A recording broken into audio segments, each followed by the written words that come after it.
ত্রয়োদশ জাতীয় নির্বাচনের ডামাডোলে আমরা আছি বন্দরনগরী চট্টগ্রামে। বিএনপির স্থায়ী কমিটির সদস্য আমির খসরু মাহমুদ চৌধুরীর নিজ বাসভবনে। অর্থ বাণিজ্য, বিএনপির পররাষ্ট্রনীতি নিয়ে খোলাখুলি কথা বলবো তার সাথে। জনাব আমির খসরু মাহমুদ চৌধুরী, আপনাকে অসংখ্য ধন্যবাদ ৭১ টেলিভিশনকে সময় দেওয়ার জন্য। ধন্যবাদ, আপনাকে ধন্যবাদ। এই যে এত বছর পর একটি নির্বাচন, প্রায় বলা চলে ১৭ বছর পর নির্বাচন, এবং মাঝখানে একটা নির্বাচন হয়েছিল ২০১৮-তে। সেটি আসলে লোকে বলে সেটি, এবং আমরাও দেখেছি এটি বিতর্কিত নির্বাচন ছিল। বহু বছর পর একটা নির্বাচন, সেই নির্বাচনের পরিবেশ কেমন দেখছেন? আপনি নিজে একজন প্রার্থী, বা দল সামগ্রিকভাবে যদি দলের অবস্থানটা বলতে চান, সেক্ষেত্রে দল এবার নির্বাচনে কেমন ফলাফল প্রত্যাশা করছে? না, নির্বাচন তো আজকে বহু বছর পরে বাংলাদেশের জনগণ তাদের ভোটাধিকার প্রয়োগ করার একটা সুযোগ এসছে। স্বাভাবিকভাবে জনগণের মধ্যে একটা উচ্ছ্বাস, উদ্দীপনা আমরা দেখতে পাচ্ছি চারিদিকে। এবং যাদের বয়স এখন ৩৫ বছর হয়ে গেছে প্রায়, তারা ভোট দিতে পারে নাই বিগত বছরগুলোতে। তো ভোট দেওয়ার আমাদের অ্যাকচুয়ালি আমাদের সমাজে, দেশে ভোট অলওয়েজ একটা উৎসবমুখর পরিবেশে হয়ে থাকে। মানুষ এটাকে এনজয় করে ভোটটাকে। তো এটা বহু বর্ষ তারা বঞ্চিত, এখন ভোট দিতে পারছে, তাদের প্রতিনিধি নির্বাচিত করতে পারবে, তাদের নির্বাচিত সংসদ হবে, সরকার হবে, যারা তাদের কাছে দায়বদ্ধ থাকবে জনগণের কাছে, যেটা অনেকদিন অনুপস্থিতির কারণে আজকে সমাজ ব্যবস্থা, রাষ্ট্র ব্যবস্থা, অর্থনীতি, রাজনীতি সব কিছুতে আজকে আমরা ধ্বংস হয়ে গেছে দেশটি।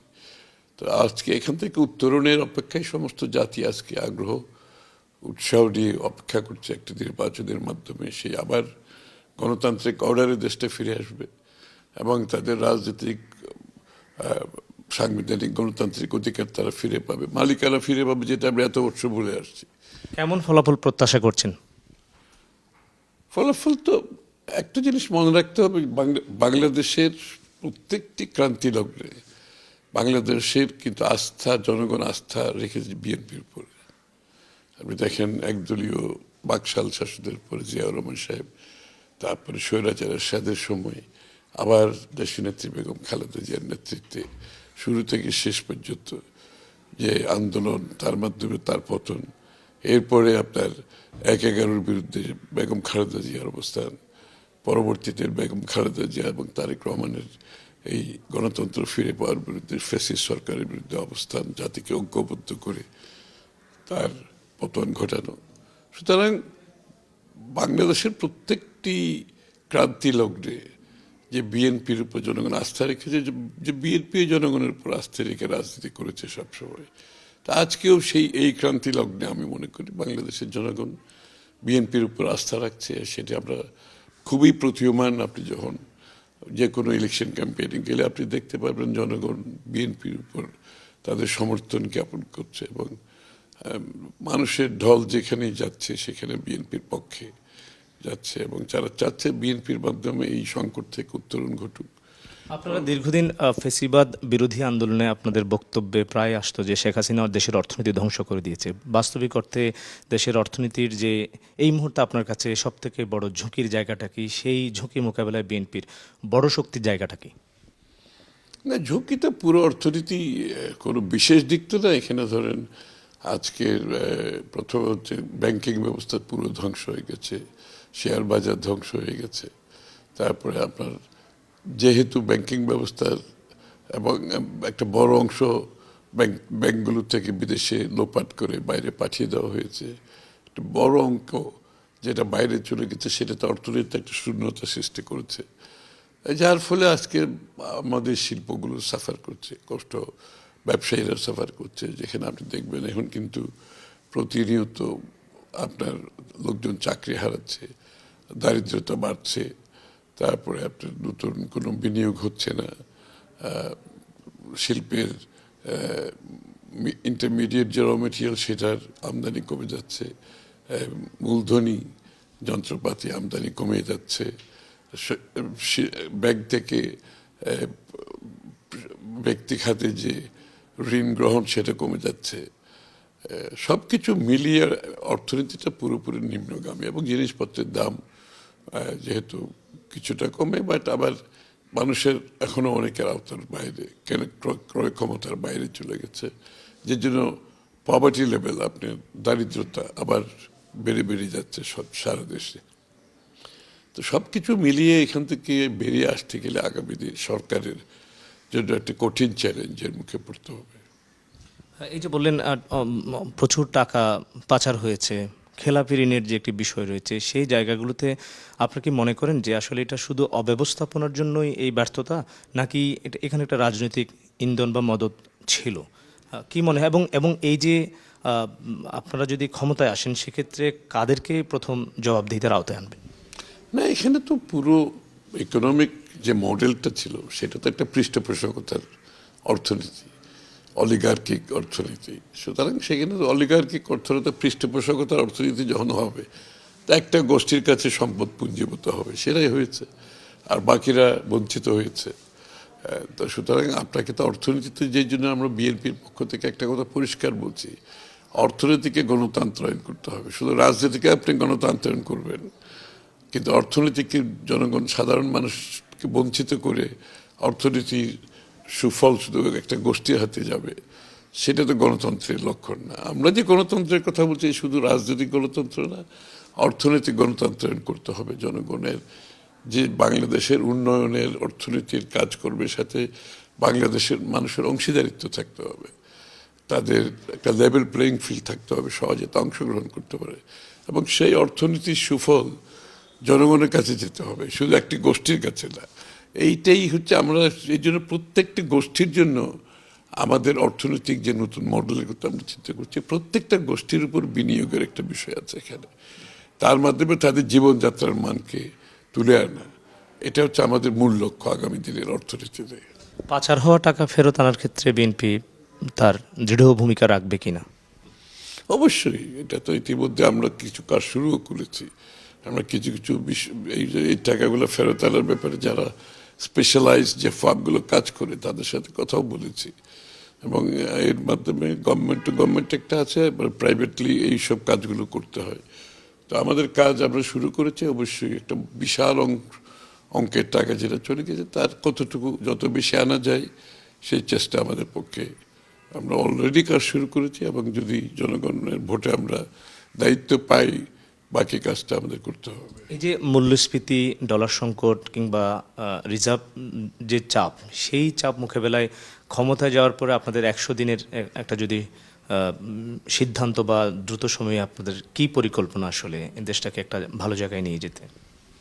না, অর্থনৈতিক মূল হচ্ছে আপনি তো একটা কর্মসংস্থান সৃষ্টি করতে হবে, বিনিয়োগের ব্যবস্থা করতে হবে। কারণ বিনিয়োগ না হলে আপনার কর্মসংস্থান হবে না, এবং বিনিয়োগটা হচ্ছে বড়, দেশি বিনিয়োগ, বিদেশি বিনিয়োগ বড়ভাবে আকৃষ্ট করতে হবে আমাদেরকে।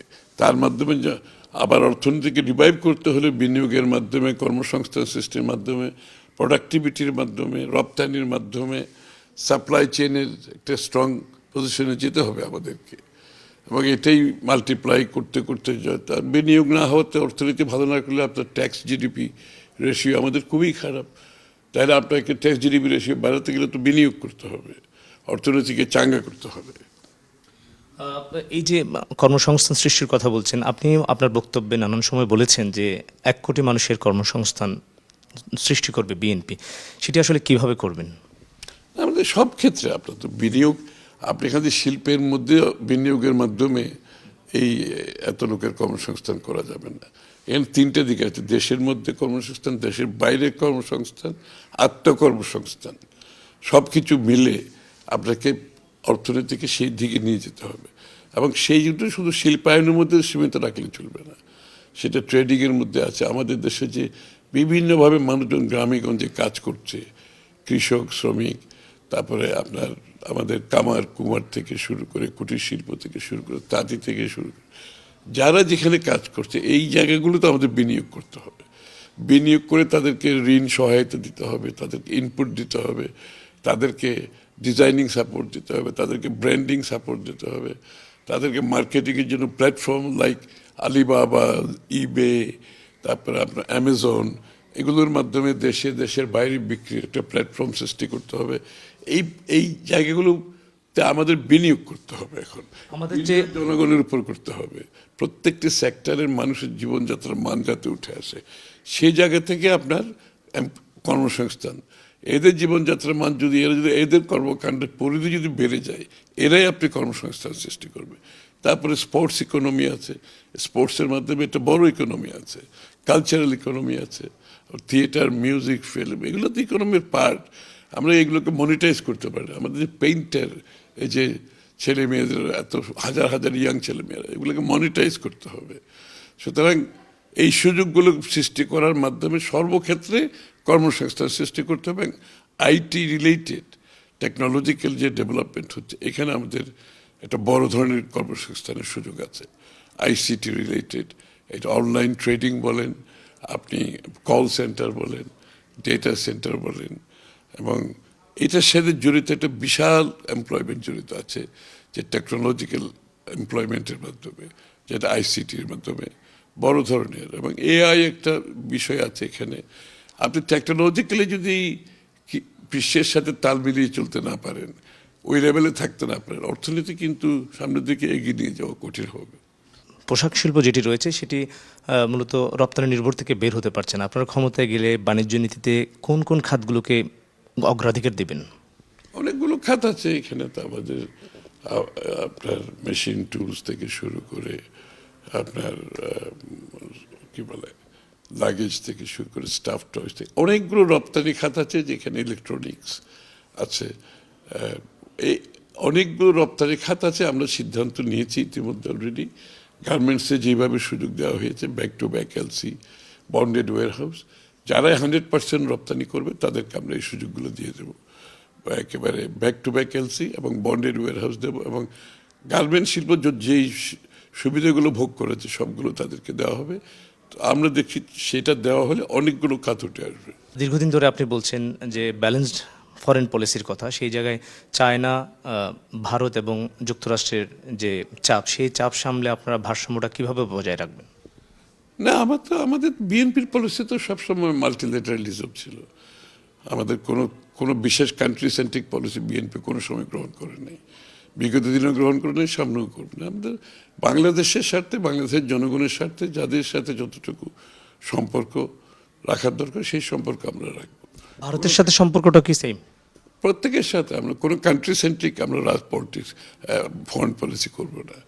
আর এদের সাথে আমাদের যে বিনিয়োগের যে বিষয়গুলো আছে, সেখানে আমাদের 4টা ক্রাইটেরিয়া আছে। একটা হচ্ছে যে ভ্যালিউ ফর মানি আপনার, সেকেন্ড হচ্ছে রিটার্ন অন ইনভেস্টমেন্ট, থার্ড হচ্ছে এমপ্লয়মেন্ট ক্রিয়েশন, জবলেস ইনভেস্টমেন্ট আমরা করবো না, অ্যান্ড ফোর্থ হচ্ছে আমাদের এনভায়রনমেন্টের সাথে সঙ্গতিপূর্ণ হতে হবে বিনিয়োগটা। সুতরাং সেটা সব দেশের সাথে সম্পর্কে বেলা একই। আর মাল্টিল্যাটারালিজমতে সকলের সাথে আমাদের সমান সম্পর্ক থাকবে, যেটা বাংলাদেশের জনগণের স্বার্থে, দেশের স্বার্থে করতে হবে। মাল্টিল্যাটারালিজম কোনো কান্ট্রি সেন্ট্রিক আমাদের চিন্তা নেই করার।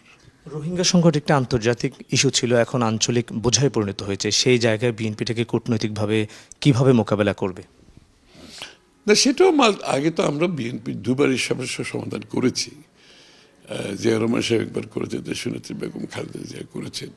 সুতরাং এটাতে আপনি এটাকে ইন্টারন্যাশনালাইজ করতে হবে, এটাকে মাল্টিল্যাটারালিজমের মাধ্যমে এই রিজিয়নের যে শক্তিগুলো আছে, যে দেশগুলো, যে তাদেরকে ইনভলভ করতে হবে। ইটস এ প্রসেস দ্যাট আপনার যেটা বিগত দিনে আমরা করে সাকসেসফুল হয়েছি, সেদিকে আমরা যাব। জনাব আমির খসরু মাহমুদ চৌধুরী, ৭১ টেলিভিশনকে সময় দেওয়ার জন্য আপনাকে অসংখ্য ধন্যবাদ। ধন্যবাদ, থ্যাংক ইউ।